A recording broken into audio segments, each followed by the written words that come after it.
இன்றைக்கி ஃப்ரைடேங்கிறதுனால நேற்றே வந்துட்டு வெளியில் போகும்போது மஞ்சள் சாமந்தி தான் வாங்கிட்டு வந்திருந்தேன். இது வந்துட்டு அரை கிலோ 100 சொன்னாங்க. சரின்னு வாங்கிட்டு வந்திருந்தேன். இதை பார்த்தோன்னே ஒரு ஞாபகம், நான் சின்ன வயசாக இருக்கும்போது இந்த பூவே ஒரு மாதிரி டிஃப்ரெண்ட்டாக நிறைய பேர் வச்சுருப்பாங்க. என்னன்னா இந்த 3 பூவை சேர்த்து வச்சு நடுவில் வந்து குங்குமம் வச்சா அது வந்து வித்தியாசமாக இருக்கும், வித்தியாசமான ஃப்ளவர் மாதிரி இருக்கும்.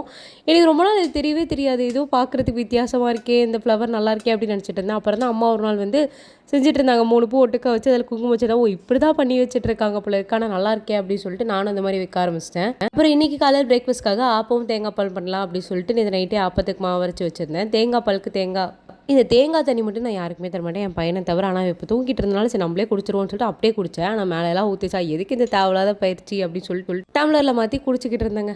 ஆனால் தேங்காய் உடச்சோடனே அது பின்னாடி இருக்க குடுமி எடுத்துடணும் அப்படின்னு சொல்லுவாங்க. அது எதுக்குன்னே தெரியல, ஆனால் நம்மளும் ஃபாலோ பண்ணிட்டுருக்கோம். இது ஏன் சொல்கிறாங்கன்னு உங்களுக்கு தெரிஞ்சுதான் மறக்காமல் கமெண்ட் பண்ணுங்கள். சின்ன வயசில் தேங்காய் உடச்சி அம்மா வந்து இந்த மாதிரி கீறிக்கிட்டு இருந்தாங்க அப்படின்னா அந்த தேங்காவை எடுத்து சாப்பிட்றது. ஆனால் அப்போல்லாம் வந்துட்டு அருவமனை மாதிரி ஒன்று இருக்கும், அதில் வந்து தேங்காய் வந்து துருவுவாங்க. அப்போயும் அந்த தேங்காய் எடுத்து தின்னுக்கிட்டு இருப்போம். அப்போல்லாம் வந்து தெரியல, நம்ம பாட்டு ஜாலியாக சாப்பிட்டுக்கிட்டு இருந்தோம். ஆனால் இப்போ வந்து நம்ம தேங்காய் எதுக்காக கட் பண்ணும்போது யாராவது எடுத்து சாப்பிட்டாங்கன்னா சமக்கோ வரும். நானே கஷ்டப்பட்டு கட் பண்ணிட்டுருக்கேன், அப்புறம் எதை வச்சு குழம்பு வைக்கிறதா அப்படின்னு சொல்லிட்டு கேட்பேன். ஆனால் அம்மா எதுவுமே சொல்லி அப்படி இப்போல்லாம் யோசிச்சு பார்ப்பேன், என்னடா நம்ம அம்மா எதுவுமே சொல்லி அப்படின்ட்டு.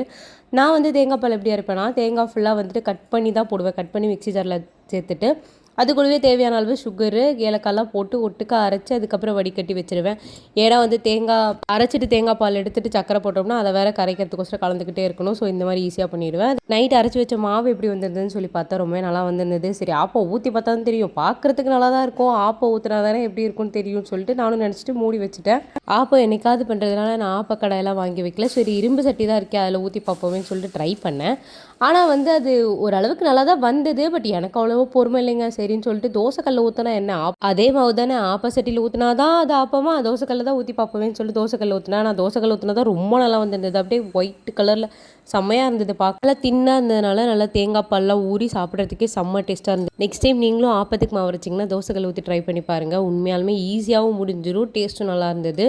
நீங்கள் இன்றைக்கி பிரேக்ஃபாஸ்ட்டுக்கு என்னெல்லாம் பண்ணீங்க அப்படின்றத மறக்காமல் ஷேர் பண்ணுங்கள். உங்களுக்கு ஆப்பம் தேங்காய் பால் காம்பினேஷன் பிடிக்குமா, இல்லை ஆப்பத்துக்கு சட்னி சாம்பார் அந்த மாதிரி ஊற்றி சாப்பிடுவீங்களான்றதை மறக்காமல் ஷேர் பண்ணுங்கள். நாளைக்கு பார்க்கலாம். பாய்.